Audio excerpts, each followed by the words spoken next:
चाणक्य नीति चैप्टर 1। तीनों लोकों के स्वामी सर्वशक्तिमान भगवान विष्णु को नमन करते हुए मैं एक राज्य के लिए नीति के सिद्धांतों को कहता हूँ। मैं यह सूत्र अनेक शास्त्रों का आधार लेकर कह रहा हूँ। जो व्यक्ति शास्त्रों के सूत्रों का अभ्यास करके ज्ञान ग्रहण करेगा, उसे अत्यंत वैभवशाली कर्तव्य के सिद्धांत ज्ञात होंगे।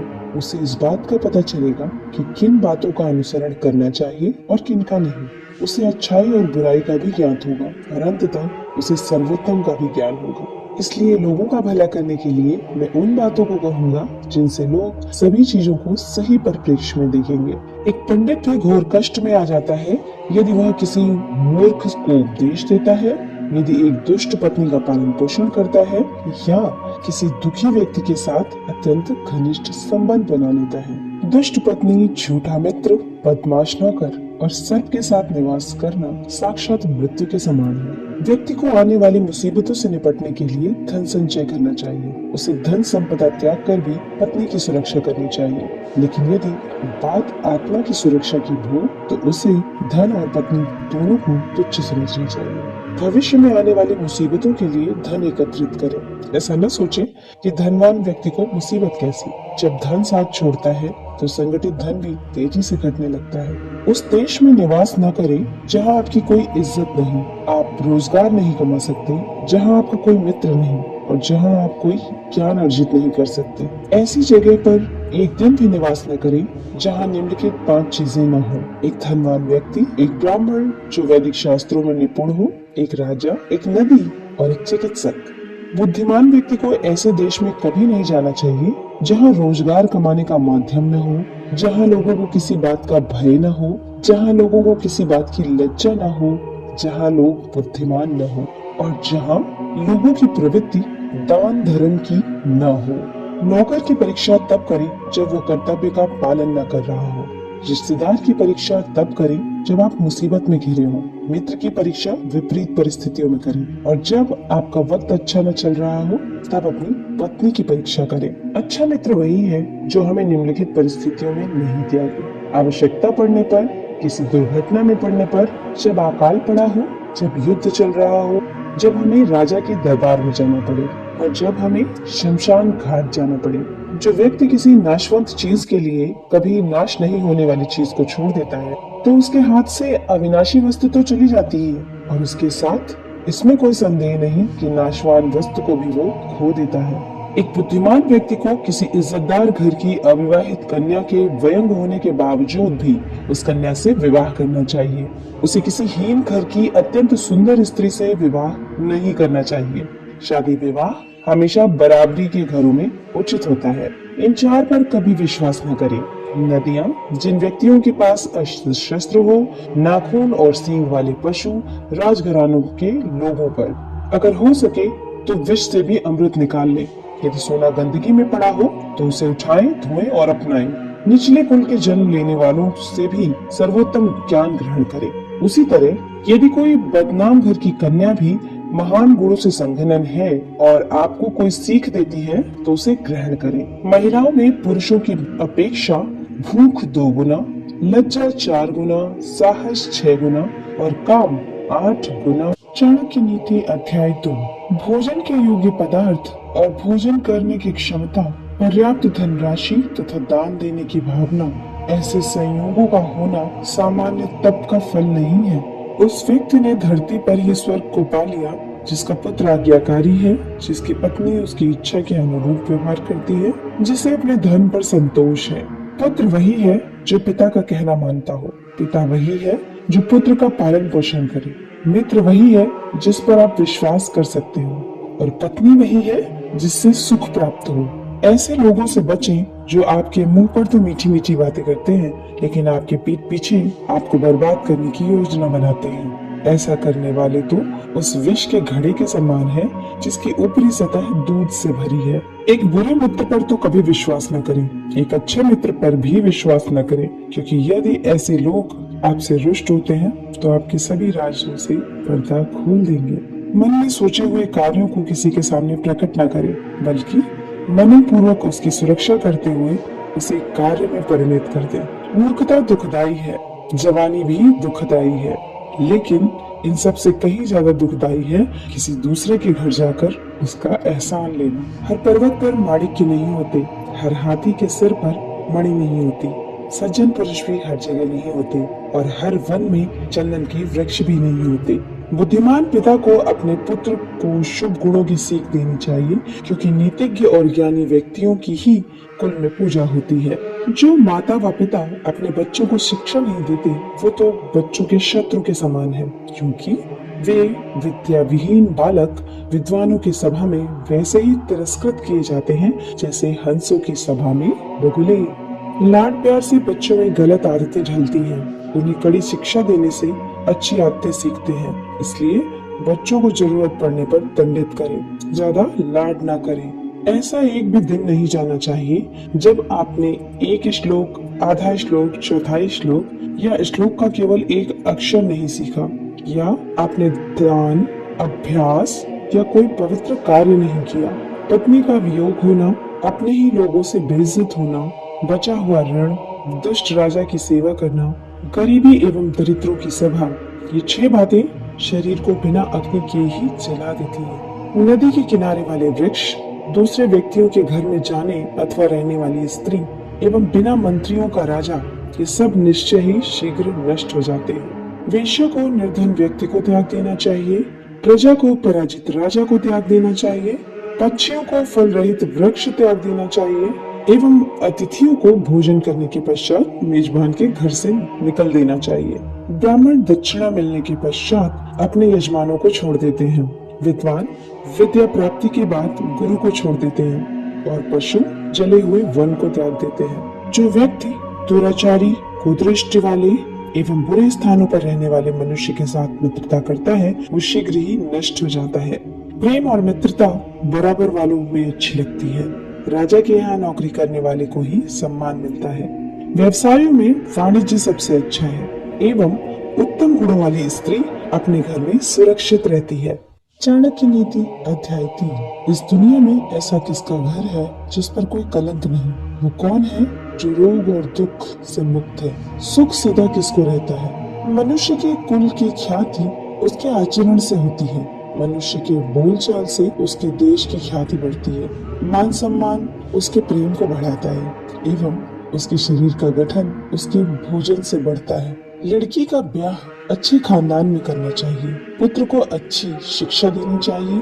शत्रु को आपत्ति और कष्टों में डालना चाहिए एवं मित्र को धर्म कर्म में लगाना चाहिए। एक दुर्जन और सर्प में अंतर है कि सांप तभी डसेगा जब उसकी जान को खतरा हो, लेकिन दुर्जन पग पग पर हानि पहुंचाने की कोशिश करेगा। राजा लोग अपने आसपास अच्छे कुल के लोगों को इसलिए रखते हैं क्योंकि ऐसे लोग न आरंभ में, न बीच में और न ही अंत में साथ छोड़कर जाते हैं।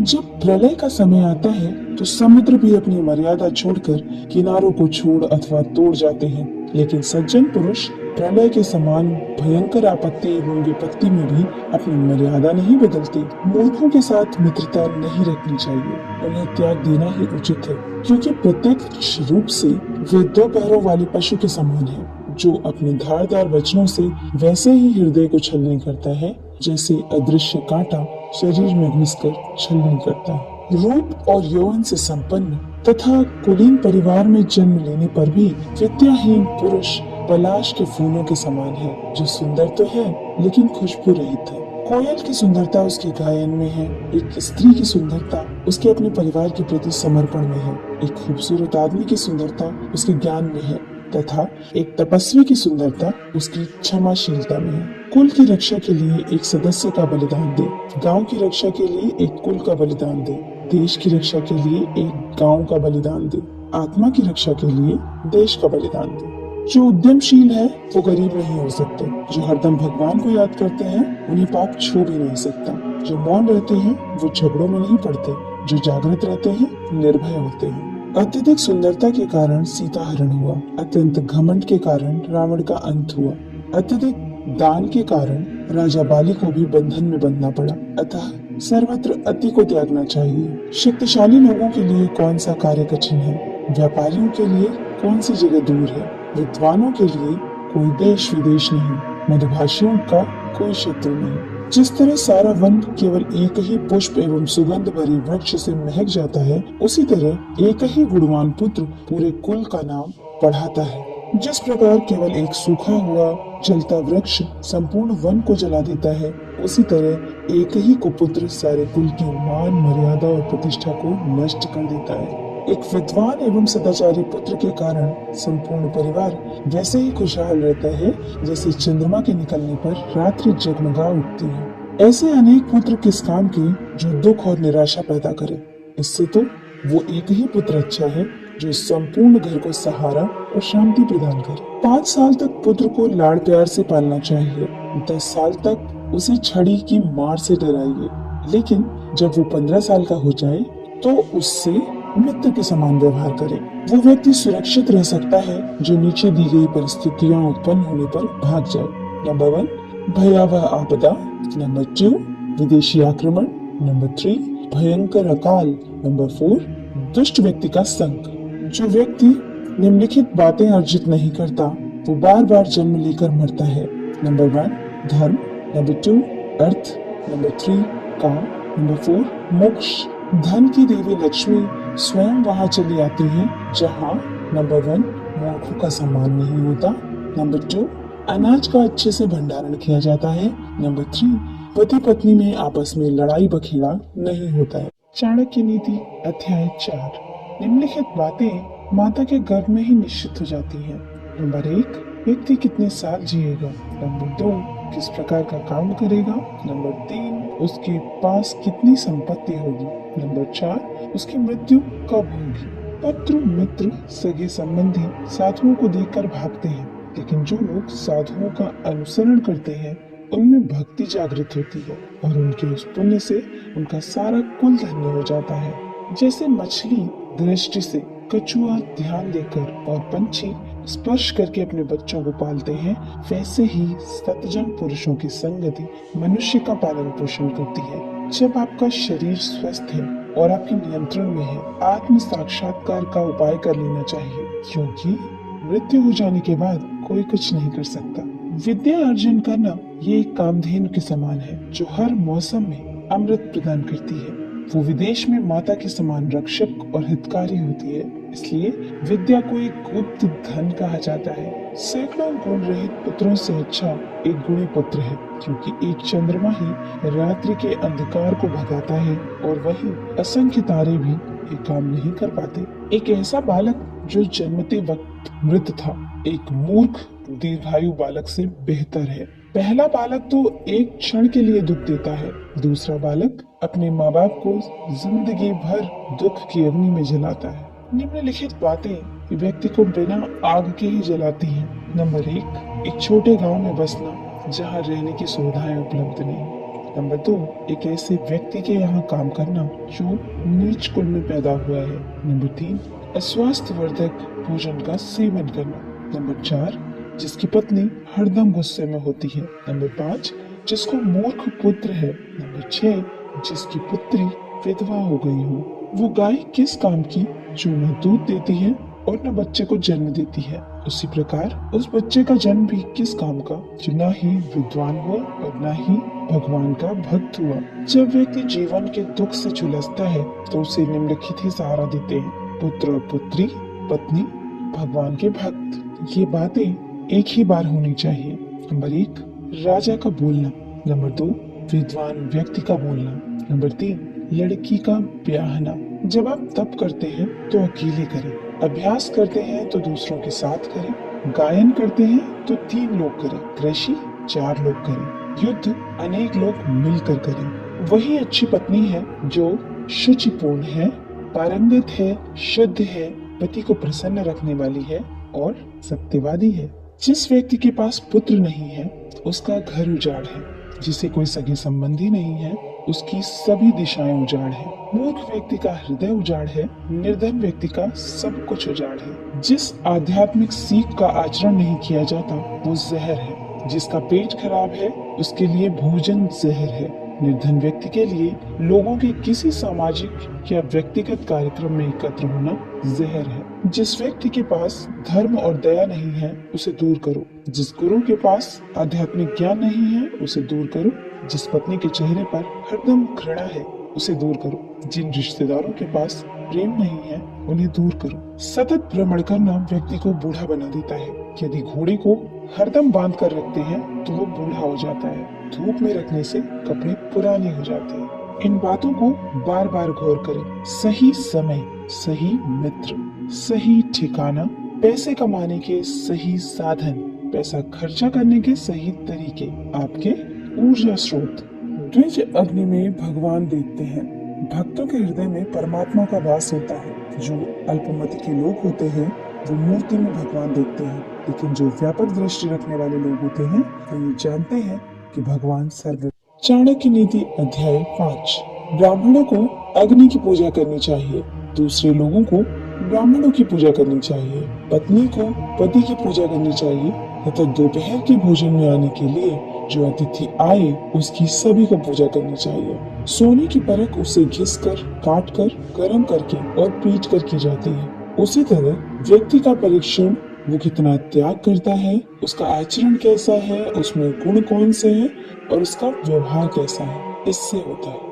यदि आप पर मुसीबत आती नहीं है तो उससे सावधान रहें, लेकिन यदि मुसीबत आ जाती है तो किसी भी तरह उससे छुटकारा पाए। अनेक व्यक्ति जो एक ही गर्भ में पैदा हुए हैं, एक ही नक्षत्र में पैदा हुए हैं, वे एक ही नहीं रहते। उसी तरह जैसे बेर के झाड़ के सभी बेर एक ही जैसे नहीं रहते। वह व्यक्ति जिसके हाथ स्वच्छ है कार्यालय में काम नहीं करना चाहता। जिसने अपनी कामना को खत्म कर दिया है वो शारीरिक श्रृंगार नहीं करता। जो आधा पढ़ा हुआ है वो व्यक्ति मीठे बोल नहीं बोल सकता। जो सीधी बात करता है वो धोखा नहीं दे सकता। मूर्ख लोग विद्वानों से ईर्ष्या करते हैं। गलत मार्ग पर चलने वाली औरत पवित्र स्त्री से ईर्ष्या करती है। बदसूरत औरत खूबसूरत औरत से ईर्ष्या करती है। खाली बैठने से अभ्यास का नाश होता है।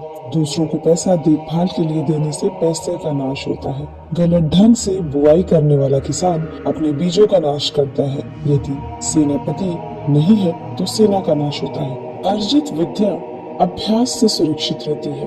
घर की इज्जत अच्छे व्यवहार से सुरक्षित रहती है। अच्छे गुणों से इज्जतदार आदमी को मान मिलता है।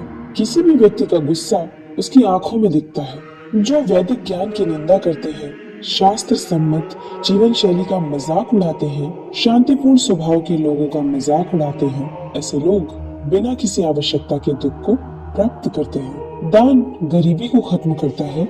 अच्छा आचरण दुख को मिटाता है। विवेक अज्ञान को नष्ट करता है। जानकारी भय को समाप्त करती है। वासना के समान दुष्कर कोई रोग नहीं, मोह के समान कोई शत्रु नहीं, क्रोध के समान अग्नि नहीं, स्वरूप ज्ञान के समान कोई बोध नहीं। व्यक्ति अकेले ही पैदा होता है, अकेले ही मरता है, अपने कर्मों के शुभ अशुभ परिणाम अकेले ही भोगता है, अकेले ही नरक में जाता है या सदगति प्राप्त करता है। जिसने अपने स्वरूप को जान लिया उसके लिए स्वर्ग तो तिनके के समान है। एक पराक्रमी योद्धा अपने जीवन को तुच्छ मानता है। जिसने अपनी कामना को जीत लिया उसके लिए स्त्री भोग का विषय नहीं, उसके लिए संपूर्ण ब्रह्मांड तुच्छ है। जिसके मन में कोई आसक्ति नहीं। जब आप सफर पर जाते हो तो विद्या अर्जन ही आपका मित्र है। घर में पत्नी मित्र है, बीमार होने पर दवा मित्र है। अर्जित पुण्य मृत्यु के बाद एकमात्र मित्र है। समुद्र में होने वाली वर्षा व्यर्थ है। जिसका पेट भरा हुआ है उसके लिए अन्न व्यर्थ है। पैसे वाले आदमी के लिए भेंट वस्तु का कोई अर्थ नहीं। दिन के समय जलता दिया व्यर्थ है। निर्धन को धन की कामना, पशु को वाणी की कामना, लोगों को स्वर्ग की कामना, देव लोगों को मुक्ति की कामना। सत्य की शक्ति ही इस दुनिया को धारण करती है। सत्य की शक्ति से ही सूर्य प्रकाशमान है, हवाएं चलती है। सही में सब कुछ सत्य पर ही आश्रित है। लक्ष्मी जो संपत्ति की देवता है वो चंचला है। हमारी श्वास भी चंचला है। हम कितना जिएंगे इसका कोई ठिकाना नहीं। हम कहाँ रहेंगे ये भी पक्का नहीं। कोई बात यहाँ पर यदि पक्की है तो वो ये कि हमारा अर्जित पुण्य कितना है। आदमियों में नाई सबसे धूर्त है, कौवा पक्षियों में सबसे धूर्त है, लोमड़ी प्राणियों में सबसे धूर्त है, औरतों में लंपट औरत सबसे धूर्त है।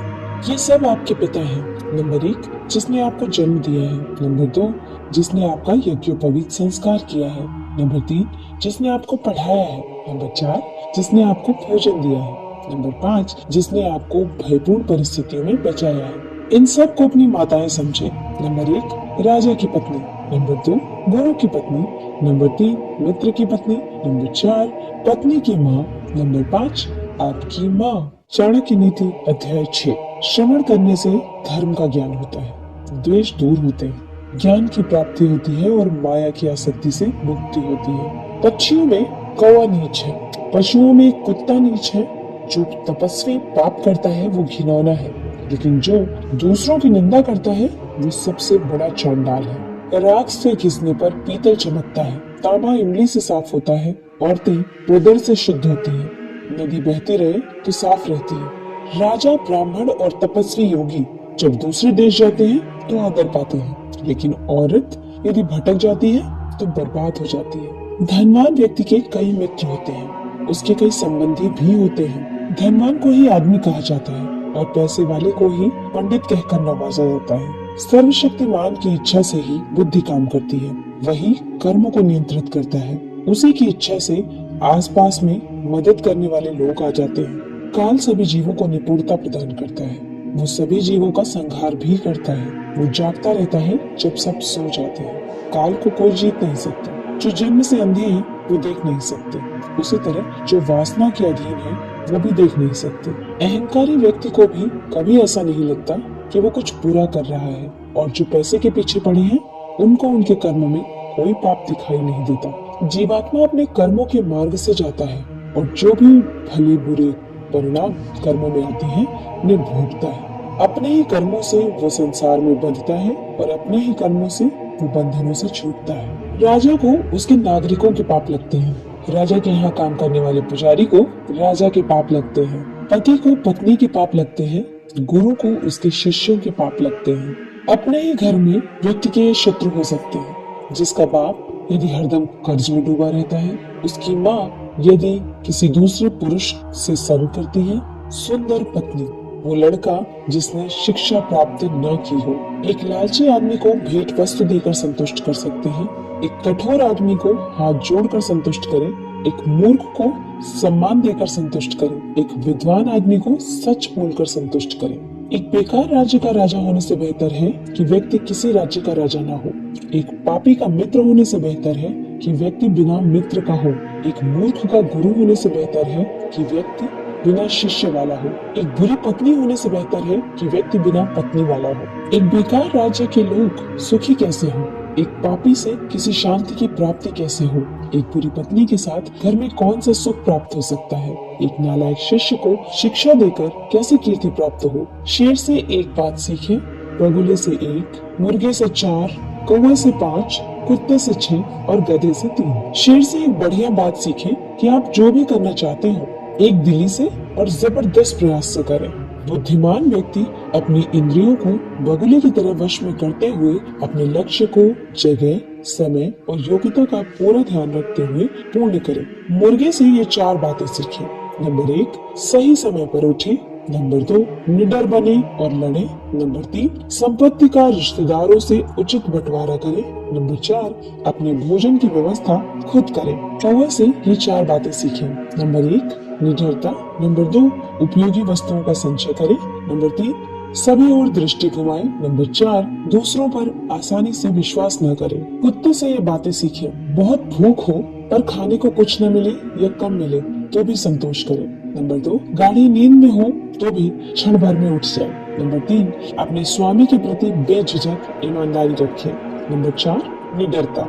गधे से ये 3 बातें सीखें। नंबर 1 अपना बोझ ढोना न छोड़े, नंबर 2 सर्दी गर्मी की चिंता न करें, नंबर 3 सदा संतुष्ट रहें। जो व्यक्ति इन 20 गुणों पर अमल करेगा वो जो भी करेगा सफल होगा। चाणक्य नीति अध्याय 7। एक बुद्धिमान व्यक्ति को निम्नलिखित बातें किसी को नहीं बतानी चाहिए। नंबर 1 कि उसकी दौलत खो चुकी है, नंबर 2 उसे क्रोध आ गया है, नंबर 3 उसकी पत्नी ने जो गलत व्यवहार किया है, नंबर 4 लोगों ने जो उसे गालियां दी, नंबर 5 वो किस प्रकार बेइज्जत हुआ है। जो व्यक्ति आर्थिक व्यवहार करने में, ज्ञानार्जन करने में, खाने में और काम धंधा करने में शर्माता नहीं है वो सुखी हो जाता है। जो सुख और शांति का अनुभव ज्ञान को प्राप्त करने से होता है, वैसा अनुभव जो लोभी लोग धन के लोभ में यहाँ वहाँ भटकते रहते हैं उन्हें कभी नहीं होता। व्यक्ति नीचे दी गई 3 चीजों से संतुष्ट रहे। नंबर 1, खुद की पत्नी। नंबर 2, वो भोजन जो विधाता ने उसे प्रदान किया है। नंबर 3, उतना धन जितना ईमानदारी से मिल गया। लेकिन व्यक्ति को नीचे दी गई 3 चीजों से संतुष्ट नहीं होना चाहिए। नंबर 1, अभ्यास। नंबर 2, भगवान का स्मरण। नंबर 3, परोपकार। इन दोनों के मध्य कभी भी न जाए। नंबर 1, 2 ब्राह्मण। नंबर 2, ब्राह्मण और उसके यज्ञ में जलने वाली अग्नि। नंबर 3, पति पत्नी। नंबर 4, स्वामी और उनका नौकर। नंबर 5, हल और बैल। अपना पैर कभी भी इनसे न छूने दे। नंबर 1, अग्नि। नंबर 2, आध्यात्मिक गुरु। नंबर 3, ब्राह्मण। नंबर 4, गाय। नंबर 5, एक कुमारिका। नंबर 6, एक उम्र में बड़ा आदमी। नंबर 7, एक बच्चा। हाथी से 1000 गज की दूरी रखें, घोड़े से 100 गज की, सींग वाले जानवर से 10 गज की, लेकिन दुष्ट जहाँ हो उस जगह से ही निकल जाए। हाथी को अंकुश से नियंत्रण करे, घोड़े को थपथपा के, सींग वाले जानवर को डंडा दिखा के, एक बदमाश को तलवार से। ब्राह्मण अच्छे भोजन से तृप्त होते हैं, मोर मेघ गर्जना से, साधु दूसरों की संपन्नता देखकर और दुष्ट दूसरों की विपदा देखकर। एक शक्तिशाली आदमी से उसकी बात मानकर समझौता करे, एक दुष्ट का प्रतिकार करे, और जिनकी शक्ति आपकी शक्ति के बराबर है उनसे समझौता विनम्रता से या कठोरता से करें। एक राजा की शक्ति उसकी शक्तिशाली भुजाओं में है, एक ब्राह्मण की शक्ति उसके स्वरूप ज्ञान में है, एक स्त्री की शक्ति उसकी सुंदरता, तारुण्य और मीठे वचनों में है। अपने व्यवहार में बहुत सीधे न रहें, क्योंकि आप यदि वन जाकर देखते हैं तो पाएंगे कि जो पेड़ सीधे उगे उन्हें काट लिया गया, और जो पेड़ आड़े तिरछे हैं वो आज भी खड़े हैं। हंस वहाँ रहते हैं जहाँ पानी होता है, पानी सूखने पर वे उस जगह को छोड़ देते हैं। आप किसी आदमी को ऐसा व्यवहार न करने दें कि वो आपके पास आता और जाता रहे। संचित धन खर्च करने से बढ़ता है, उसी प्रकार जैसे ताजा जल जो अभी आया है बचता है यदि पुराने स्थिर जल को निकाल के बाहर कर दिया जाए। वो व्यक्ति जिसके पास धन है उसके पास मित्र और संबंधी भी बहुत रहते हैं, वो इस दुनिया में टिक पाता है और उसी को इज्जत मिलती है। स्वर्ग में निवास करने वाले देवता लोगों और धरती पर निवास करने वाले लोगों में कुछ सामान्य गुण हैं। नंबर 1, परोपकार। नंबर 2, मीठे वचन। नंबर 3, भगवान की आराधना। नंबर 4, ब्राह्मणों की जरूरतों की पूर्ति। नर्क में निवास करने वाले और धरती पर निवास करने वालों में साम्यता। नंबर 1, अत्यधिक क्रोध। नंबर 2, कठोर वचन। नंबर 3, अपने ही संबंधियों से शत्रुता। नंबर 4, नीच लोगों से मैत्री। नंबर 5, हीन हरकतें करने वालों की नौकरी। यदि आप शेर की गुफा में जाते हैं तो आपको हाथी के माथे का मणि मिल सकता है, लेकिन यदि आप लोमड़ी जहाँ रहती है वहाँ जाते हैं तो बछड़े की पूंछ या गधे की हड्डी के अलावा कुछ नहीं मिलेगा। एक अनपढ़ आदमी की जिंदगी किसी कुत्ते की पूंछ की तरह बेकार है, उससे न उसकी इज्जत ही ढकती है और न ही कीड़े मक्खियों को भगाने के काम आती है। यदि आप दिव्यता चाहते हैं तो आपकी बोली, मन और इंद्रियों में शुद्धता होनी चाहिए। उसी प्रकार आपके हृदय में करुणा भी होनी चाहिए। जिस प्रकार एक फूल में खुशबू है, तिल में तेल है, लकड़ी में अग्नि है, दूध में घी है, गन्ने में गुड़ है, उसी प्रकार यदि आप ठीक से देखते हैं तो हर व्यक्ति में परमात्मा है। चाणक्य नीति अध्याय 8। नीच वर्ग के लोग दौलत चाहते हैं, मध्यम वर्ग के लोग दौलत और इज्जत दोनों चाहते हैं, लेकिन उच्च वर्ग के लोग सम्मान चाहते हैं, क्योंकि सम्मान ही उच्च लोगों की असली दौलत है।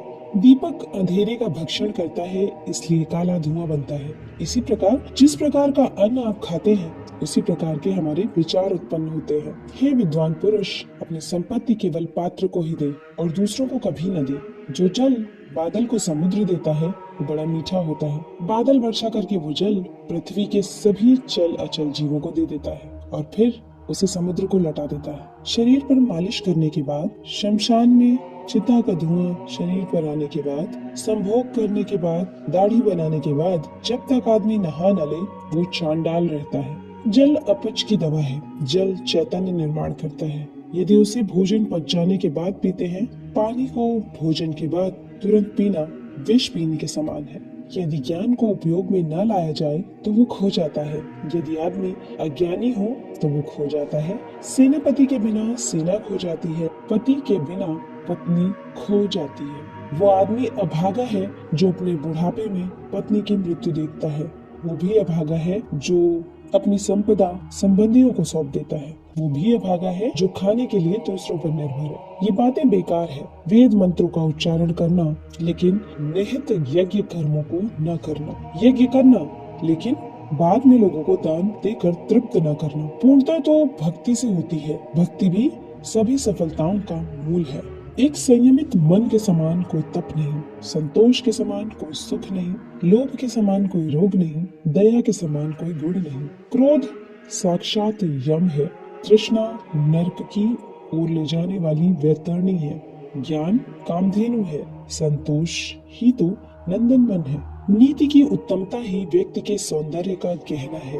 उत्तम आचरण से व्यक्ति उत्तरोत्तर ऊंचे लोक में जाता है। सफलता ही विद्या का आभूषण है। उचित विनियोग ही संपत्ति का गहना है। नीति भ्रष्ट होने से सुंदरता का नाश होता है। हीनाचरण से अच्छे कुल का नाश होता है। पूर्णता न आने से विद्या का नाश होता है। उचित विनियोग के बिना धन का नाश होता है।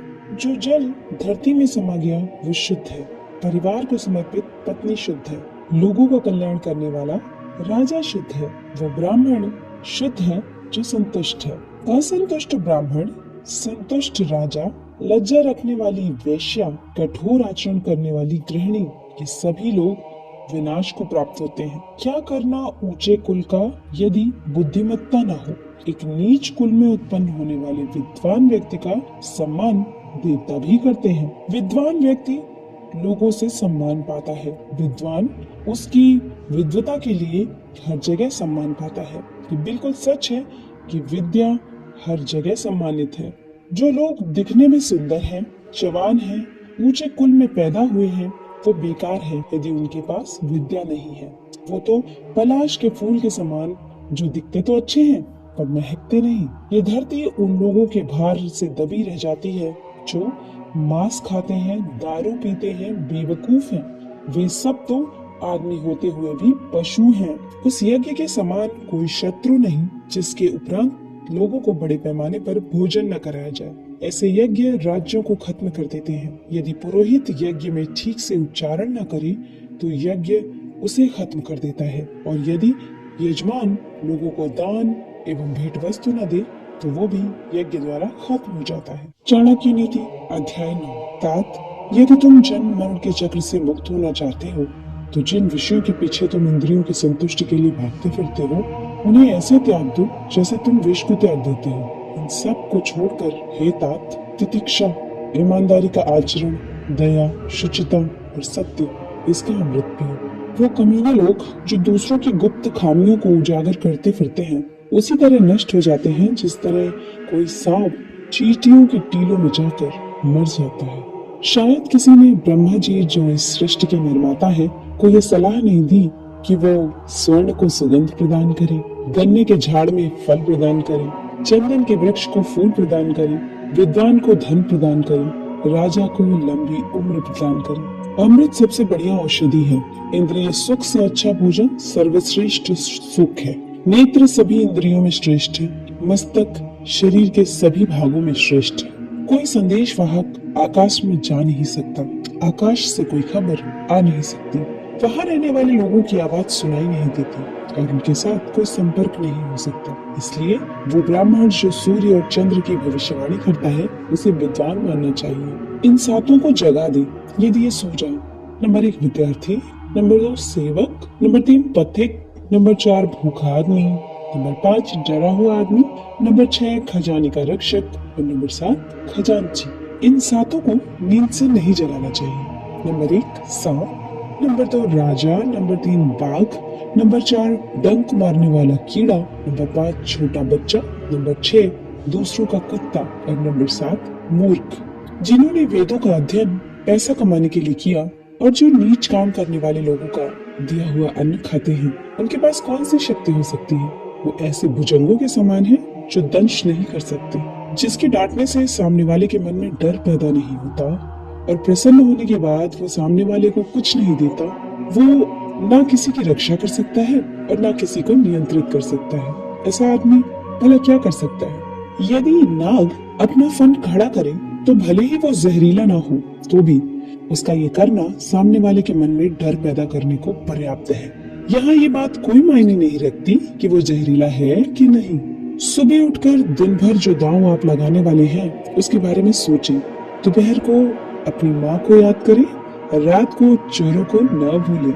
आपको इंद्र के समान वैभव प्राप्त होगा यदि आप अपने भगवान के गले की माला अपने हाथों से बनाएं, अपने भगवान के लिए चंदन अपने हाथों से घिसें, अपने हाथों से पवित्र ग्रंथों को लिखें, गरीबी पर धैर्य से मात करें, पुराने वस्त्रों को स्वच्छ करें, बासी अन्न को गर्म करें, अपनी क्रूरता पर अपने अच्छे व्यवहार से मात करें। चाणक्य नीति अध्याय 10। जिनके पास धन नहीं है वो गरीब नहीं है, वो तो असल में रईस है। यदि उसके पास विद्या है, लेकिन जिसके पास विद्या नहीं है वो तो सब प्रकार से निर्धन है। हम अपना हर कदम फूंक फूंक कर रखें, हम छना हुआ जल पिए, हम वही बातें बोले जो शास्त्र सम्मत है, हम वही काम करें जिसके बारे में हम सावधानी पूर्वक सोच चुके हैं। जिसे अपनी इंद्रियों की तुष्ट चाहिए वो विद्या अर्जन करने के सभी विचार भूल जाए, और जिसे ज्ञान चाहिए वो अपनी इंद्रियों की तुष्टि भूल जाए। जो इंद्रिय विषयों में लगा है उसे ज्ञान कैसा, और जिसे ज्ञान है वो व्यर्थ की इंद्रिय तुष्टि में लगा रहे, ये संभव नहीं। वो क्या है जो कभी कल्पना में नहीं आ सकता? वो कौन सी बात है जिसे करने में औरत सक्षम नहीं है? ऐसी कौन सी बकवास है जो दारू पिया हुआ आदमी नहीं करता? ऐसा क्या है जो कौवा नहीं खाता? नियति एक भिखारी को राजा और राजा को भिखारी बना सकती है। भिखारी ये कंजूस आदमी का दुश्मन है। एक अच्छा सलाहकार एक मूर्ख आदमी का शत्रु है। वो पत्नी जो पराये पुरुष में रुचि रखती है उसके लिए उसका पति शत्रु है, और जो चोर रात को काम करने के लिए निकलता है चंद्रमा उसका शत्रु है। जिनके पास ये कुछ नहीं है, जैसे विद्या, तप, ज्ञान, अच्छा स्वभाव, गुण, दया भाव, वो धरती पर मनुष्य के रूप में घूमने वाले पशु हैं। धरती पर उनका भार है। जिनके भेजे खाली हैं, अर्थात जो मूर्ख है, वो कोई उपदेश नहीं दे सकते और ना समझ सकते हैं। यदि बांस को मला पर्वत पर भी उगाया जाए तो उसमें चंदन के गुण नहीं आते। जिसे अपनी कोई अक्ल नहीं होती उसकी शास्त्र क्या भलाई करेंगे? एक अंधा आदमी आईने का क्या करेगा? एक बुरा आदमी सुधर नहीं सकता। आप पृष्ठ भाग को चाहे जितना साफ करें, वो श्रेष्ठ भागों की बराबरी नहीं कर सकता। अपने निकट संबंधियों का अपमान करने से जान जाती है, दूसरों को अपमान करने से दौलत जाती है, राजा का अपमान करने से सब कुछ जाता है, एक ब्राह्मण का अपमान करने से कुल का नाश हो जाता है। ये बेहतर है कि आप जंगल में एक झाड़ के नीचे रहें, जहाँ बाघ और हाथी रहते हैं। उस जगह रहकर आप फल खाएं और जलपान करें। आप घास पर सोएं और पुराने पेड़ों की खालें पहने, लेकिन आप अपने सगे संबंधियों में न रहें यदि आप निर्धन हो गए हो। ब्राह्मण एक वृक्ष के समान है, उसकी प्रार्थना ही उसका मूल है। वह जो वेदों का गान करता है वो उसकी शाखाएं हैं। वह जो पुण्य कर्म करता है वही उसके पत्ते हैं। इसलिए उसे अपने मूल को बचाना चाहिए। यदि मूल नष्ट हो जाता है तो शाखाएं भी न रहेंगी और पत्ते भी। लक्ष्मी मेरी माता है, विष्णु मेरे पिता है, वैष्णव जन मेरे सगे संबंधी हैं, तीनों लोक मेरा देश है। रात्रि के समय कितने ही प्रकार के पक्षी वृक्ष पर विश्राम करते हैं। भोर होते ही सब पक्षी दसों दिशाओं में उड़ जाते हैं। हम क्यों भला दुख करें यदि हमारे अपने हमें छोड़कर चले गए हैं? जिसके पास में विद्या है वो शक्तिशाली है। निर्बुद्ध पुरुष के पास क्या शक्ति हो सकती है? एक छोटा खरगोश भी चतुराई से मदमस्त हाथी को तालाब में गिरा देता है।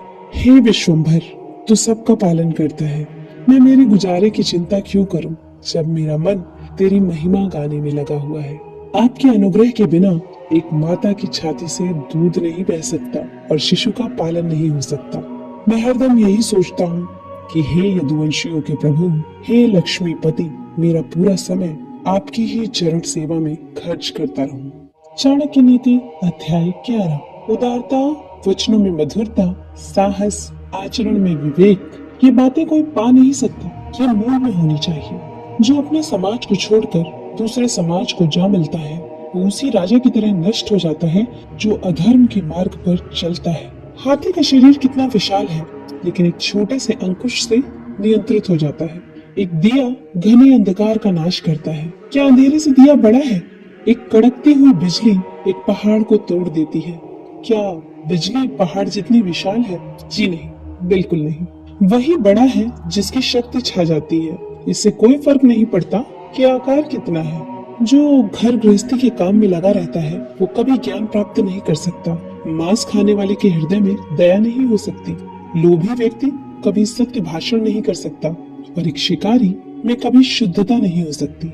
एक दुष्ट व्यक्ति में कभी पवित्रता उदित नहीं हो सकती। उसे चाहे जैसा समझा लो। जैसे नीम का वृक्ष कभी मीठा नहीं हो सकता। आप चाहे उसकी शिखा से मूल तक घी और शक्कर छिड़क दे, आप चाहे 100 बार पवित्र जल से स्नान करें, आप अपने मन का मैल नहीं धो सकते। इसी प्रकार जिस प्रकार मदिरा का पात्र पवित्र नहीं हो सकता, चाहे आप उसे गर्म करके सारी मदिरा की भाप बना दे। इसमें कोई आश्चर्य नहीं कि व्यक्ति उन बातों के प्रति अनुद्गार कहता है जिसका उसे कोई ज्ञान नहीं। उसी प्रकार जैसे एक जंगली शिकारी की पत्नी हाथी के सर का मणि फेंक कर गूंजे की माला धारण करती है।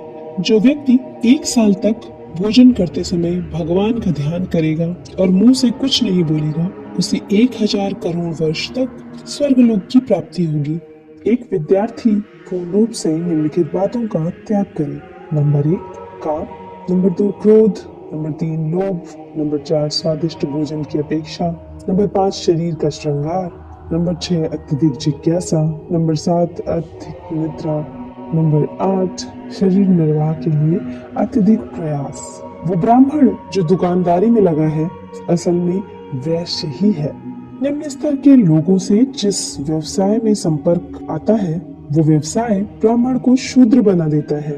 वो ब्राह्मण जो दूसरों के काम में अड़ंगे डालता है, जो दंभी है, स्वार्थी है, धोखेबाज है, दूसरों से घृणा करता है और बोलते समय मुंह से मिठास और हृदय में क्रूरता रखता है, वो एक बिल्ली के समान है। एक ब्राह्मण जो तालाब को, कुएं को, टाके को, बगीचे को और मंदिर को नष्ट करता है वो म्लेच्छ है। वो ब्राह्मण जो भगवान की मूर्ति की संपदा चुराता है और जो अपना गुजारा करने के लिए कुछ भी और सब कुछ खाता है वो चांडाल है। एक गुणवान व्यक्ति को वो सब कुछ दान में देना चाहिए जो उसकी आवश्यकता से अधिक है। केवल दान के कारण ही कर्ण, बाली और राजा विक्रमादित्य आज तक चल रहे हैं। देखिए उन मधुमक्खियों को जो अपने पैरों से धरती पर पटक रही हैं और वो अपने आप से कहती हैं आखिर में सब चला ही गया। हमने हमारे शहद को जो बचा कर रखा था ना ही दान दिया और ना ही खुद खाया। अभी एक पल में ही कोई हमसे सब कुछ छीन कर लिया। चाणक्य नीति अध्याय 12। वो गृहस्थ भगवान की कृपा को पा चुका है जिसके घर में आनंददायी वातावरण है, जिसके बच्चे बूढ़े हैं, जिसकी पत्नी मधुर वाणी बोलती है, जिसके पास अपनी जरूरतें पूरा करने के लिए पर्याप्त धन है, जो अपनी पत्नी से सुखपूर्ण संबंध रखता है, जिसके नौकर उसका कहना मानते हैं, जिसके घर में मेहमान का स्वागत किया जाता है, जिसके घर में मंगलदायी भगवान की पूजा रोज की जाती है, जहाँ स्वाद भरा भोजन पान किया जाता है, जिसे भगवान के भक्तों की संगति में आनंद आता है, जो एक संकट का सामना करने वाले ब्राह्मण को भक्ति भाव से अल्पदान देता है, उसे बदले में विपुल लाभ होता है। वे लोग जो इस दुनिया में सुखी हैं, जो अपने संबंधियों के प्रति उदार हैं, अनजाने लोगों के प्रति सहृदय हैं, अच्छे लोगों के प्रति प्रेम भाव रखते हैं, नीच लोगों से धूर्ततापूर्ण व्यवहार करते हैं, विद्वानों से कुछ नहीं छुपाते, दुश्मनों के सामने साहस दिखाते हैं, बड़ों के प्रति विनम्र और पत्नी के प्रति सख्त है। अरे लोमड़ी, उस व्यक्ति के शरीर को तुरंत छोड़ दे जिसके हाथों ने कोई दान नहीं दिया, जिसके कानों ने कोई विद्या ग्रहण नहीं की, जिसके आंखों ने भगवान का सच्चा भक्त नहीं देखा, जिसके पांव कभी तीर्थ क्षेत्रों में नहीं गए, जिसने अधर्म के मार्ग से कमाए हुए धन से अपना पेट भरा और जिसने बिना मतलब ही अपना सर ऊंचा उठा रखा है। अरे लोमड़ी, उसे मत खा, नहीं तो दूषित हो जाएगी। धिक्कार है उन्हें जिन्हें भगवान श्री कृष्ण जो माँ यशोदा के लाडले हैं, उनके चरण कमलों में कोई भक्ति नहीं। मृदंग की ध्वनि धिक्तम धिक्तम करके ऐसे लोगों का धिक्कार करती है। बसंत ऋतु क्या करेगी यदि बांस पर पत्ते नहीं आते? सूर्य का क्या दोष यदि उल्लू दिन में देख नहीं सकता? बादलों का क्या दोष यदि बारिश की बूंदें चातक पक्षी की चोंच में नहीं गिरती। उसे कोई कैसे बदल सकता है जो किसी के मूल में है।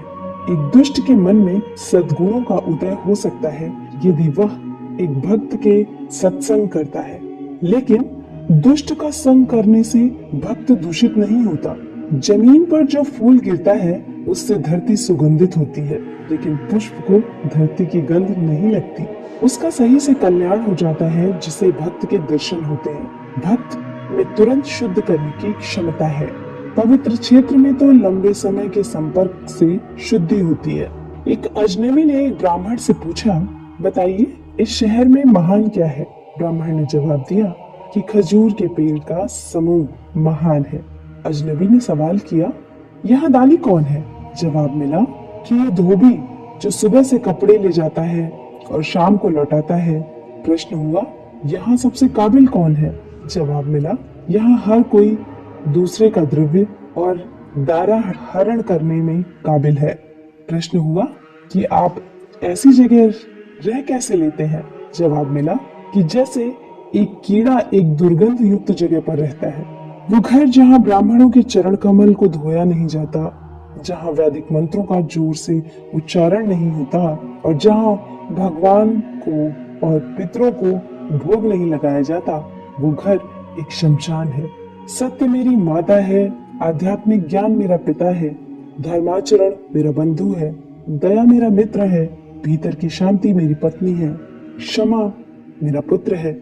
मेरे परिवार में ये 6 लोग हैं। हमारे शरीर नश्वर हैं। धन में तो कोई स्थायी भाव नहीं है। मृत्यु हरदम हमारे निकट है, इसलिए हमें तुरंत पुण्य कर्म करने चाहिए। ब्राह्मणों को स्वादिष्ट भोजन से आनंद आता है, गायों को ताजी कोमल घास खाने में, पत्नी को पति के सानिध्य में, क्षत्रियों को युद्ध में आनंद आता है। जो दूसरे की पत्नी को अपनी माता मानता है, दूसरे के धन को मिट्टी का ढेला, दूसरे के सुख दुख को अपने सुख दुख, उसी को सही दृष्टि प्राप्त होती है और वही विद्वान है। भगवान राम में ये सब गुण हैं। नंबर 1, सद्गुणों की प्रीति। नंबर 2, मीठे वचन। नंबर 3, दान देने की तीव्र इच्छा शक्ति। नंबर 4, मित्रों के साथ कपट रहित व्यवहार। नंबर 5, गुरु की उपस्थिति में विनम्रता। नंबर 6, मन की गहरी शांति। नंबर 7, शुद्ध आचरण। नंबर 8, गुणों की परख। नंबर 9, शास्त्र के ज्ञान की अनुभूति। नंबर 10, रूप की सुंदरता। नंबर 11, भगवत भक्ति। कल्पतरु तो एक लकड़ी ही है, सुवर्ण का सुमेर पर्वत तो निश्चल है, चिंतामणि तो एक पत्थर है, सूर्य में ताप है, चंद्रमा तो घटता बढ़ता रहता है, अमर्याद समुद्र तो खारा है, कामदेव का तो शरीर ही जल गया, महाराज बलि तो राक्षस कुल में पैदा हुए, कामधेनु तो पशु ही है, भगवान राम के समान कौन है? विद्या सफर में हमारा मित्र है, पत्नी घर पर मित्र है, औषधि रुग्ण व्यक्ति की मित्र है, मरते वक्त तो पुण्य कर्म ही मित्र है। राज परिवारों से शिष्टाचार सीखें, पंडितों से बोलने की कला सीखें, जुआरियों से झूठ बोलना सीखें, एक औरत से छल सीखें, बिना सोचे समझे खर्च करने वाला नटखट बच्चा जिसे अपना घर नहीं, अपनी पत्नी को दुर्लक्षित करने वाला जो अपने आचरण पर ध्यान नहीं देता है, ये लोग जल्दी ही बर्बाद हो जाएंगे। एक विद्वान व्यक्ति को अपने भोजन की चिंता नहीं करनी चाहिए, उसे सिर्फ अपने धर्म को निभाने की चिंता होनी चाहिए।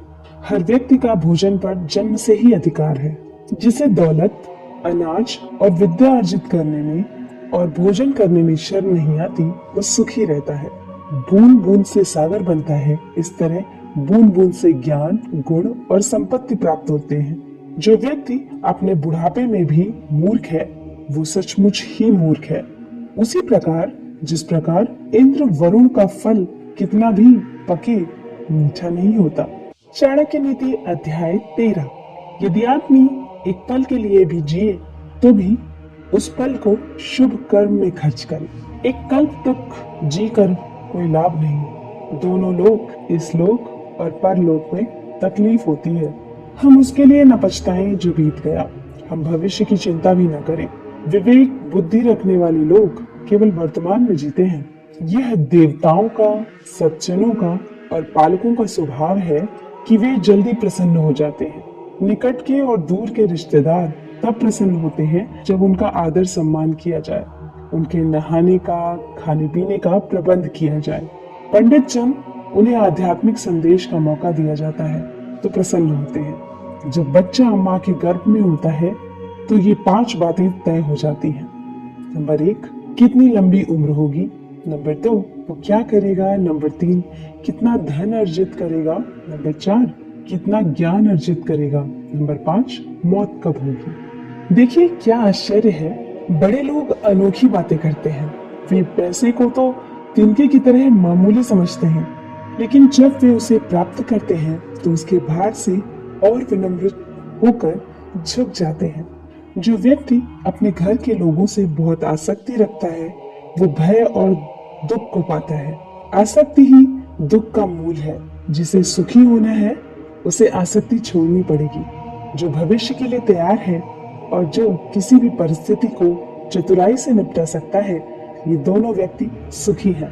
लेकिन जो आदमी सिर्फ नसीब के सहारे चलता है वो बर्बाद होता है। यदि राजा पुण्यात्मा है तो प्रजा भी वैसी ही होती है। यदि राजा पापी है तो प्रजा भी पापी होती है। यदि वो सामान्य है तो प्रजा सामान्य होती है। प्रजा के सामने राजा का उदाहरण होता है और वो उनका अनुसरण करती है। मेरी नजरों में वो आदमी मृत है जो जीते ही धर्म का पालन नहीं करता, लेकिन जो धर्म पालन में अपने प्राण दे देता है वो मरने के बाद भी बेशक लंबा जीता है। जिस व्यक्ति ने न कोई ज्ञान संपादन किया, न ही पैसा कमाया, मुक्ति के लिए जो आवश्यक है उसकी पूर्ति भी नहीं की, वो एक निहायत बेकार जिंदगी जीता है।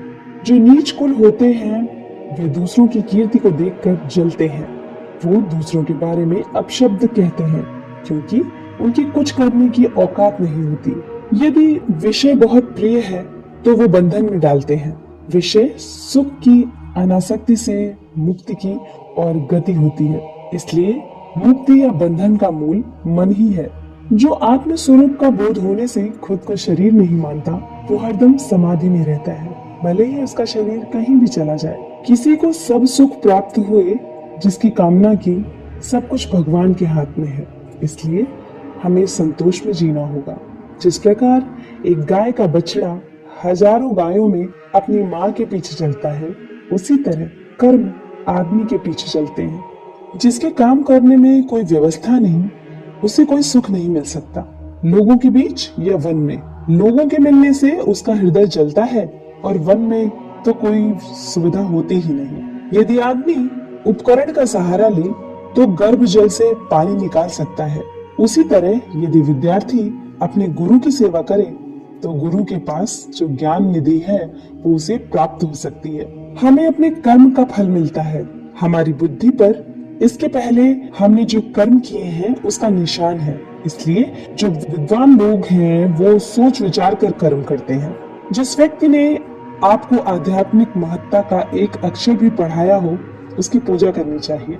जब युग का अंत हो जाएगा तो मेरू पर्वत डिग जाएगा। जब कल्प का अंत होगा तो सातों समुद्र का पानी विचलित हो जाएगा, लेकिन साधु कभी भी अपने आध्यात्मिक मार्ग से नहीं डिगेगा। इस धरती पर अन्न, जल और मीठे वचन ये असली रत्न है। मूर्खों को लगता है पत्थर के टुकड़े रत्न है। चाणक्य नीति अध्याय 14। गरीबी, दुख और एक बंदी का जीवन, ये सब व्यक्ति के किए हुए पापों का ही फल है। आप दौलत, मित्र, पत्नी और राज्य गंवाकर वापस पा सकते हैं, लेकिन यदि आप अपनी काया गंवा देते हैं तो वापस नहीं मिलेगी। यदि हम बड़ी संख्या में एकत्र हो जाएं, तो दुश्मन को हरा सकते हैं। उसी प्रकार जैसे घास के तिनके एक दूसरे के साथ रहने के कारण भारी वर्षा में भी क्षय नहीं होते। पानी पर तेल, एक कमीने आदमी को बताया हुआ राज, एक लायक व्यक्ति को दिया हुआ दान और एक बुद्धिमान व्यक्ति को पढ़ाया हुआ शास्त्रों का ज्ञान अपने स्वभाव के कारण तेजी से फैलते हैं। वो व्यक्ति क्यों मुक्ति को नहीं पाएगा जो निम्नलिखित परिस्थितियों में जो उसके मन की अवस्था होती है उसे कायम रखता है। जब वो धर्म के अनुदेश को सुनता है, जब वो शमशान घाट में होता है, जब वो बीमार होता है, वो व्यक्ति क्यों पूर्णता नहीं हासिल करेगा? जो पश्चाताप में जो मन की अवस्था होती है, उसी अवस्था को काम करते वक्त बनाए रखेगा। हमें अभिमान नहीं होना चाहिए जब हम ये बातें करते हैं। नंबर 1 परोपकार, नंबर 2 आत्मसंयम, नंबर 3 पराक्रम, नंबर 4 शास्त्र का ज्ञान हासिल करना, नंबर 5 विनम्रता, नंबर 6 नीतिमत्ता। ये करते वक्त अभिमान करने की इसलिए जरूरत नहीं क्योंकि दुनिया बहुत कम दिखाई देने वाले दुर्लभ रत्नों से भरी पड़ी है। वह जो हमारे मन में रहता है, हमारे निकट है, हो सकता है कि वास्तव में वो हमसे बहुत दूर हो। इसलिए वो व्यक्ति जो हमारे निकट है लेकिन हमारे मन में नहीं, वो हमसे बहुत दूर है। यदि हम किसी से कुछ पाना चाहते हैं तो उससे ऐसे शब्द बोले जिससे वो प्रसन्न हो जाए। उसी प्रकार जैसे एक शिकारी मधुर गीत गाता है जब वो हिरन पर बाण चलाना चाहता है। जो व्यक्ति राजा से, अग्नि से, धर्मगुरु से और स्त्री से बहुत परिचय बढ़ाता है, वो विनाश को प्राप्त होता है। जो व्यक्ति इनसे पूर्ण रूप से अलिप्त रहता है, उसे अपना भला करने का कोई अवसर नहीं मिलता। इसलिए इनसे सुरक्षित अंतर रखकर संबंध रखना चाहिए। हम इनके साथ बहुत सावधानी से पेश आए। नंबर 1 अग्नि, नंबर 2 पानी, नंबर 3 औरत, नंबर 4 मूर्ख, नंबर 5 सांप, नंबर 6 राज परिवार के सदस्य। जब जब हम इनके संपर्क में आते हैं, क्योंकि ये हमें एक झटके में मौत तक पहुंचा सकते हैं। वही व्यक्ति जीवित है जो गुणवान है और पुण्यवान है, लेकिन जिसके पास धर्म और गुण नहीं, उसे क्या शुभ कामना दी जा सकती है?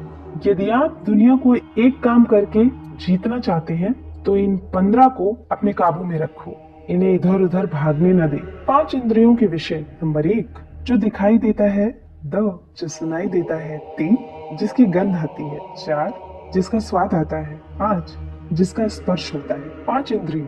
नंबर 1 आँख, नंबर 2 कान, नंबर 3 नाक, नंबर 4 जिह्वा, नंबर 5 त्वचा। 5 कामेंद्रियां। नंबर 1 हाथ, नंबर 2 पाँव, नंबर 3 मुंह, नंबर 4 ज्ञानेंद्रिय, नंबर 5 गुदा। वही पंडित है जो वही बात बोलता है जो प्रसंग के अनुरूप हो, अपनी शक्ति के अनुरूप दूसरों की प्रेम की से सेवा करता है, जिसे अपने क्रोध की मर्यादा का पता है। एक ही वस्तु देखने वालों की योग्यता के अनुरूप अलग अलग दिखती है। तप करने वाले को वस्तु में देखकर कोई कामना नहीं जागती। जो व्यक्ति बुद्धिमान है वो निम्नलिखित बातें किसी को न बताए। वो औषधि जो उसने बनाई है, जो अच्छा काम कर रही है, वो परोपकार जो उसने किया, उसके घर के झगड़े, उसकी पत्नी के साथ होने वाली व्यक्तिगत बातें, उसने जो ठीक से न पकाया हुआ खाना खाया, जो गालियां उसने सुनी। कोकिल तब तक मौन रहते हैं जब तक वो मीठा गाने की काबिलियत हासिल नहीं कर लेते और सबको आनंद नहीं पहुंचा सकते। हम निम्नलिखित बातें प्राप्त करें और उसे कायम रखें। हमें पुण्य कर्म के जो आशीर्वाद मिले, धन, अनाज, वो शब्द जो हमने हमारे आध्यात्मिक गुरु से सुने, कम पाई जाने वाली दवाइयाँ। हम ऐसा नहीं करते हैं तो जीना मुश्किल हो जाएगा। कुसंग का त्याग करें और संत जनों से मेल जोल बढ़ाएं। दिन और रात गुणों का संपादन करें, उस पर हमेशा चिंतन करें जो शाश्वत है और जो अनित्य है उसे भूल जाए। चाणक्य नीति अध्याय 15। वो व्यक्ति जिसका हृदय हर प्राणी मात्र के प्रति करुणा से पिघलता है, उसे जरूरत क्या है किसी ज्ञान की, मुक्ति की, सर के ऊपर जटाजूट रखने की और अपने शरीर पर राख मलने की। इस दुनिया में वो खजाना नहीं है जो आपको आपके सदगुरु ने एक ज्ञान का एक अक्षर दिया उसके कर्ज से मुक्त कर सके। कांटों और दुष्ट लोगों से बचने के 2 उपाय हैं। पैरों में जूते पहनो और उन्हें इतना शर्मसार करो कि वो अपना सर उठा न सके और आपसे दूर रहे। जो अस्वच्छ कपड़े पहनता है, जिसके दांत साफ नहीं, जो बहुत खाता है, जो कठोर शब्द बोलता है, जो सूर्योदय के बाद उठता है, उसका कितना भी बड़ा व्यक्तित्व क्यों न हो, वो लक्ष्मी की कृपा से वंचित रह जाएगा। जब व्यक्ति दौलत खोता है तो उसके मित्र, पत्नी, नौकर, संबंधी उसे छोड़कर चले जाते हैं और जब वो दौलत वापस हासिल कर लेता है तो ये सब लौट आते हैं। इसलिए दौलत ही सबसे अच्छा रिश्तेदार है। पाप से कमाया हुआ पैसा 10 साल रह सकता है, 11वें साल में वो विलुप्त हो जाता है। एक महान आदमी जब कोई गलत काम करता है तो उसे कोई अच्छा नहीं कहता। एक नीच आदमी जब कोई अच्छा काम करता है तो उसका धिक्कार होता है। देखिए, अमृत पीना तो अच्छा है, लेकिन राहु की मौत अमृत पीने से ही हुई। विष पीना नुकसानदायी है, लेकिन भगवान शंकर ने जब विष का पान किया तो विष उनके गले का अलंकार हो गया। एक सच्चा भोजन वो है जो ब्राह्मण को देने के बाद शेष है। प्रेम वो सत्य है जो दूसरों को दिया जाता है। खुद से जो प्रेम होता है वो नहीं। वही बुद्धिमत्ता है जो पाप करने से रोकती है। वही दान है जो बिना दिखावे के किया जाता है। यदि आदमी को परख नहीं है तो वो अनमोल रत्नों को तो पैर की धूल में पड़ा हुआ रखता है और घास को सर पर धारण करता है। ऐसा करने से रत्नों का मूल्य कम नहीं होता और घास के तिनकों की महत्ता नहीं बढ़ती। जब विवेक बुद्धि वाला आदमी आता है तो हर चीज को उसकी जगह दिखाता है। शास्त्रों का ज्ञान अगाध है, वो कलाएं अनंत है जो हमें सीखनी चाहिए। हमारे पास समय थोड़ा है, जो सीखने के मौके हैं उसमें अनेक विघ्न आते हैं, इसलिए वही सीखें जो अत्यंत महत्वपूर्ण है। उसी प्रकार जैसे हंस पानी छोड़कर उससे मिला हुआ दूध पी लेता है, वो आदमी चांडाल है जो एक दूर से अचानक आए हुए थके अतिथि को आदर सत्कार दिए बिना रात्रि का भोजन खुद खाता है। एक व्यक्ति को चारों वेद और सभी धर्मशास्त्रों का ज्ञान है, लेकिन उसे यदि अपनी आत्मा की अनुभूति नहीं हुई तो वो उसी चमचे के समान है जिसने अनेक पकवानों को हिलाया लेकिन किसी का स्वाद नहीं चखा। वो लोग धन्य हैं, ऊंचे उठे हुए हैं, जिन्होंने संसार समुद्र को पार करते हुए एक सच्चे ब्राह्मण की शरण ली। उनकी शरणागति ने नौका का काम किया। वे ऐसे मुसाफिरों की तरह नहीं हैं जो एक सामान्य जहाज पर सवार है जिसके डूबने का खतरा है। चंद्रमा जो अमृत से लबालब है और औषधियों के देवता माना जाता है, जो अमृत के समान अमर और दैदीप्यमान है, उसका क्या हर्ष होता है जब वो सूर्य के घर जाता है, अर्थात दिन में दिखाई देता है। तो क्या एक सामान्य आदमी दूसरों के घर जाकर लघुता को नहीं प्राप्त होगा? ये मधुमक्खी जो कमल की नाजुक पंखुड़ियों में बैठकर उसके मीठे मधु का पान करती थी, वो अब एक सामान्य कुटज के फूल पर अपना ताव मारती है, क्योंकि वो ऐसे देश में आ गई है जहाँ कमल है ही नहीं। उसे कुटज के पराग ही अच्छे लगते हैं। मेरे स्वामी, मैं ब्राह्मणों के घर में इसलिए नहीं रहती क्योंकि अगस्त ऋषि ने गुस्से में समुद्र को, जो मेरे पिता हैं, पी लिया। भृगु मुनि ने आपकी छाती पर लात मारी। ब्राह्मणों को पढ़ने में बहुत आनंद आता है और वे मेरी जो स्पर्धक है उस सरस्वती की हरदम कृपा चाहते हैं और वे रोज कमल के फूल को, जो मेरा निवास है, जलाशय से निकालते हैं और भगवान शिव की पूजा करते हैं। दुनिया में बांधने के ऐसे अनेक तरीके हैं जिससे व्यक्ति को प्रभाव में लाया जा सकता है और नियंत्रित किया जा सकता है। सबसे मजबूत बंधन प्रेम का है। इसका उदाहरण वो मधुमक्खी है जो लकड़ी को छेड़ सकती है लेकिन फूल की पंखुड़ियों को छेदना पसंद नहीं करती, चाहे उसकी जान चली जाए। चंदन कट जाने पर भी अपनी महक नहीं छोड़ते। हाथी बूढ़ा होने पर भी अपनी लीला नहीं छोड़ता। गन्ना निचोड़े जाने पर भी अपनी मिठास नहीं छोड़ता। उसी प्रकार ऊंचे कुल में पैदा हुआ व्यक्ति अपने उन्नत गुणों को नहीं छोड़ता, भले ही उसे कितनी भी गरीबी में क्यों न बसर करना पड़े। चाणक्य नीति अध्याय 16। मूर्ख को लगता है कि वो हसीन लड़की उसे प्यार करती है और वो उसका गुलाम बन जाता है और उसके इशारों पर नाचता है। ऐसा यहाँ कौन है जिसमें दौलत पाने के बाद मस्ती नहीं है?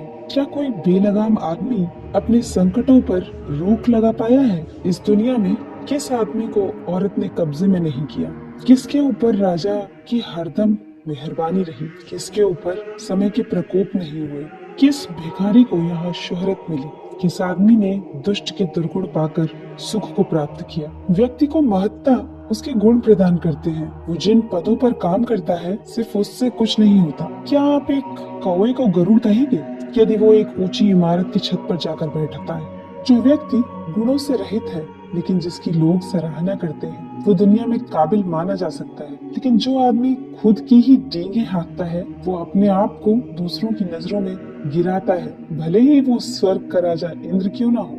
यदि एक विवेक संपन्न व्यक्ति अच्छे गुणों को परिचय देता है तो उसके गुणों की आभा को रत्न जैसी मान्यता मिलती है। एक ऐसा रत्न जो प्रज्वलित है और सोने के अलंकरण में मढ़ने पर और चमकता है। मुझे वो दौलत नहीं चाहिए जिसके लिए कठोर यातना सहनी पड़े या सदाचार का त्याग करना पड़े या अपने शत्रु की चापलूसी करनी पड़े। सभी परोपकार और तप तात्कालिक लाभ देते हैं, लेकिन सुपात्र को जो दान दिया जाता है और सभी जीवों को जो संरक्षण प्रदान किया जाता है उसका पुण्य कभी नष्ट नहीं होता। घास का तिनका हल्का है, कपास उससे भी हल्का है, भिखारी तो अनंत गुना हल्का है। फिर हवा का झोंका उसे उड़ा के क्यों नहीं ले जाता, क्योंकि वो डरता है कि कहीं वो भीख न मांग ले। बेइज्जत होकर जीने से अच्छा है कि मर जाए। मरने में एक क्षण का दुख होता है, पर इज्जत होकर जीने में हर रोज दुख उठाना पड़ता है। सभी जीव मीठे वचनों से आनंदित होते हैं, इसलिए हम सबसे मीठे वचन कहें। मीठे वचन की कोई कमी नहीं है। इस दुनिया में वृक्ष को दो मीठे फल लगे हैं, मधुर वचन और सत्संग। पहले के जन्मों की अच्छी आदतें जैसे दान, विद्यार्जन और तप इस जन्म में भी चलती रहती हैं, क्योंकि सभी जन्म एक श्रृंखला से जुड़े हैं। जिसका ज्ञान किताबों में सिमट गया है और जिसने अपनी दौलत दूसरों के सुपुर्द कर दी है, तो जरूरत आने पर ज्ञान और दौलत कुछ भी इस्तेमाल नहीं कर सकता। चाणक्य नीति अध्याय 17। वो विद्वान जिसने असंख्य किताबों का अध्ययन बिना सद्गुरु के आशीर्वाद से कर लिया, वो विद्वानों की सभा में एक सच्चे विद्वान के रूप में नहीं चमकता है। उसी प्रकार जिस प्रकार एक नाजायज औलाद को दुनिया में कोई प्रतिष्ठा हासिल नहीं होती, वो चीज जो दूर दिखाई देती है, जो असंभव दिखाई देती है, जो हमारी पहुंच से बाहर दिखाई देती है, वो भी आसानी से हासिल हो सकती है यदि हम तप करते हैं, क्योंकि तप से ऊपर कुछ नहीं। लोभ से बड़ा दुर्गुण क्या हो सकता है और निंदा से बड़ा पाप क्या है। जो सत्य में प्रस्थापित है उसे तप करने की क्या जरूरत है। जिसका हृदय शुद्ध है उसे तीर्थ यात्रा की क्या जरूरत है। यदि स्वभाव अच्छा है तो और किस गुण की जरूरत है। यदि कीर्ति है तो अलंकार की क्या जरूरत है। समुद्र भी सभी रत्नों का भंडार है। वो शंख का पिता है, देवी लक्ष्मी शंख की बहन है। इससे ये बात सिद्ध होती है कि उसी को मिलेगा जिसने पहले दिया है। जब आदमी में शक्ति नहीं रह जाती तो वो साधु हो जाता है। जिसके पास दौलत नहीं होती तो ब्रह्मचारी बन जाता है। रुद्र भगवान का भक्त हो जाता है। जब औरत बूढ़ी हो जाती है तो पति के प्रति समर्पित हो जाती है। सांप के दंश में विष होता है, कीड़े के मुंह में विष होता है, बिच्छू के डंक में विष होता है, लेकिन दुष्ट व्यक्ति तो पूर्ण रूप से विष से भरा होता है। जो स्त्री अपने पति की सम्मति के बिना व्रत रखती है और उपवास करती है, वो उसकी आयु घटाती है और खुद नरक में जाती है। स्त्री दान देकर, उपवास रखकर और पवित्र जल का पान करके पावन नहीं हो सकती। वो पति के चरणों को धोने से और ऐसे जल का पान करने से शुद्ध हो जाती है। एक हाथ की शोभा गहनों से नहीं, दान देने से है। चंदन का लेप लगाने से नहीं, जल से नहाने से निर्मलता आती है। एक व्यक्ति भोजन खिलाने से नहीं, सम्मान देने से संतुष्ट होता है। मुक्ति खुद को सजाने से नहीं होती, आध्यात्मिक ज्ञान को जगाने से होती है। जिसमें सभी जीवों के प्रति परोपकार की भावना है, वो सभी संकटों पर मात करता है और उसे हर कदम पर सभी प्रकार की संपन्नता प्राप्त होती है। वो इंद्र के राज्य में जाकर क्या सुख भोगेगा, जिसकी पत्नी प्रेम भाव रखने वाली और सदाचारी है, जिसके पास में संपत्ति है, जिसका पुत्र सदाचारी और अच्छे गुण वाला है, जिसको अपने पुत्र द्वारा पौत्र हुए हैं। मनुष्यों में और निम्न स्तर के प्राणियों में खाना, सोना, घबराना और गमन करना समान है। मनुष्य अन्य प्राणियों से श्रेष्ठ है तो विवेक ज्ञान की बदौलत। इसलिए जिन मनुष्यों में ज्ञान नहीं वे पशु हैं। यदि मदमस्त हाथी अपने माथे से टपकने वाले रस को पीने वाले भौरे को कान हिलाकर उड़ा देता है तो भौरों का कुछ नहीं जाता। वे कमल में भरे हुए तालाब की ओर खुशी से चले जाते हैं। हाथी के माथे का श्रृंगार कम हो जाता है। ये आठों कभी दूसरों का दुख नहीं समझ सकते। नंबर 1 राजा, नंबर 2 वेश्या, नंबर 3 यमराज, नंबर 4 अग्नि, नंबर 5 चोर, नंबर 6 छोटा बच्चा, नंबर 7 भिखारी और नंबर 8 कर वसूल करने वाला। हे केत की पुष्पा, तुम में तो कीड़े रहते हैं, तुमसे ऐसा कोई फल भी नहीं बनता जो खाया जाए। तुम्हारे पत्ते कांटों से ढके हैं, तुम टेढ़े होकर बढ़ते हो, कीचड़ में खिलते हो, कोई तुम्हें आसानी से पा नहीं सकता। लेकिन तुम्हारी अतुलनीय खुशबू के कारण दूसरे पुष्पों की तरह तुम सभी को प्रिय हो। इसलिए एक ही अच्छाई अनेक बुराइयों पर भारी पड़ती है।